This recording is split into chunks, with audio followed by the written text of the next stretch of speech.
Good morning, students. Welcome back to day of class. In the previous classes we have discussed about what is flip-flop, what is latch, SR latch, clocked SR flip-flop, then D flip-flop. Now we are going to discuss about the JK flip-flop. In the previous class we also discussed about the RS flip-flop. Now we are going to discuss about the JK flip-flop. So this JK flip-flop is the refinement of the RS flip-flop. So that is set and reset. Okay, and first we will see the definition of the JK flip-flop. A JK flip-flop is a refinement of RS flip-flop circuit. So I have already said that JK flip-flop is the refinement of RS flip-flop circuit, in that the determinate state of RS type is defined in the JK type, that is J stands for S and K behave like R to set and clear the flip-flop.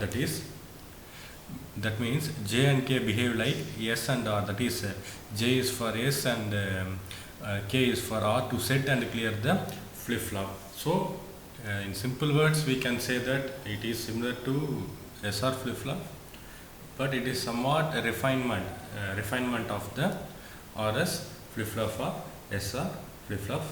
So we will see the working of JK flip-flop. So the letter J is used for set and the letter K is used for reset. The important note is it is also used for removing all the allowed state for memory state. The clocked JK flip-flop circuit is shown in the below diagram. We will see that.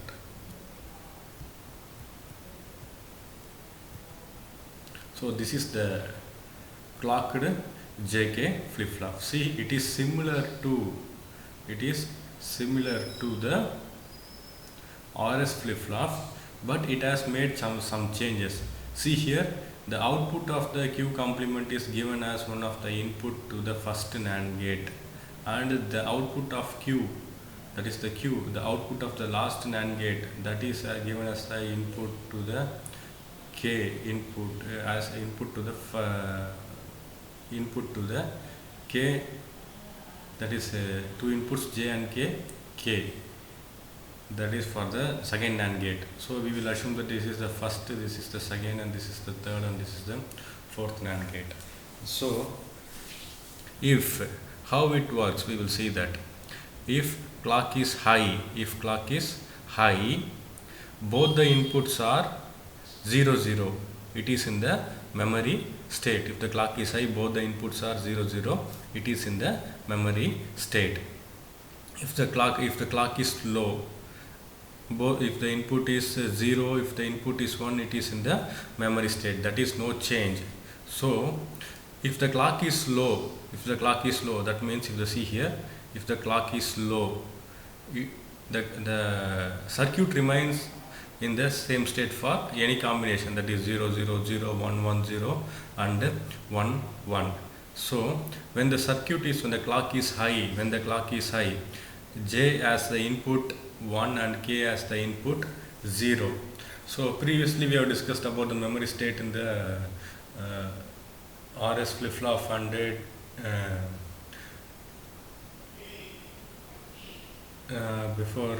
in the RS flip-flop and in the D flip-flop. Now we will see here. First we are giving the input as for J 1 and K 0. If any one of the input is 0, then the output will be 1, that is the NAND gate truth table. So here the output will be 1, the 1 is given as an input here, here it is 1, the clock is high, the output will be 0, the output is given as an input here. So 0 1 0, the output will be, any one input is 0, the output will be 1. So this output is given as an input to the NAND gate, this NAND gate. So here 1 1, the output will be 0. So this is how what the RS flip-flop, clocked RS flip-flop has been working. Now here, see here, the output, that is here 0 and here 0 and here 1. So this output is given as an input to again to the first NAND gate, and this output is given as an input to the this first NAND gate and second NAND gate. So this is how this circuit working. Now next state, that output you call it as set state. So next 1 0, here you are giving the input as 1, here you are going to give the input as 1. Here the input is 0 and here the input is 1. That state you call it as reset state. Okay, we will see that. Working of JK flip-flop. It is used to give the following states when we give the suitable inputs. So see here, memory state. Which and all memory state? When clock equal to 0, J and K equal to don't care condition, then the memory state stays stable, that is no change. When the clock is low, when the clock is high, if both the inputs are 0, J and K, then the memory also stays stable. Set state. When the inputs are given as a clock, when the clock is high, J equal to 1, K equal to 0, that state you call it as that comes Q equal to 1 and Q complement equal to 0. When Q is 1, this state is called set state. When Q dash is 1, that becomes a reset state. So the clock should be high at high. If the clock is low, then you will be getting no change. Okay. Now, so this is the circuit diagram already we have discussed. So see here, when the clock is low, it is unchanged. When the clock is high, only the circuit will be in the set and the reset state. Now we will see the T flip-flop.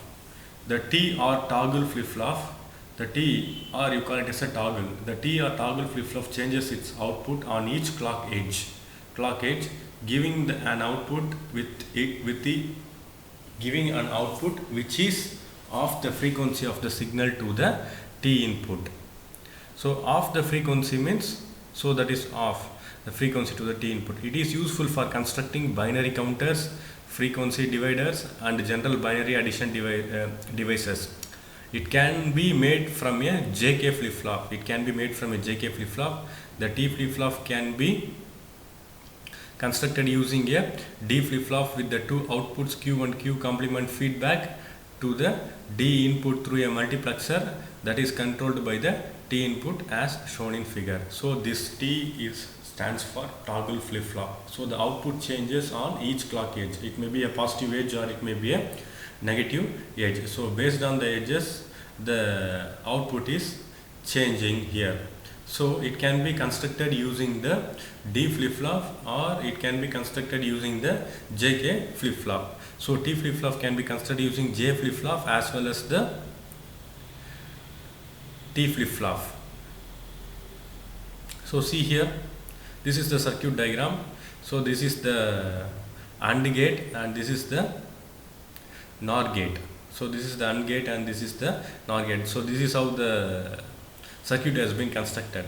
So this is T flip-flop, only one input like the D flip-flop.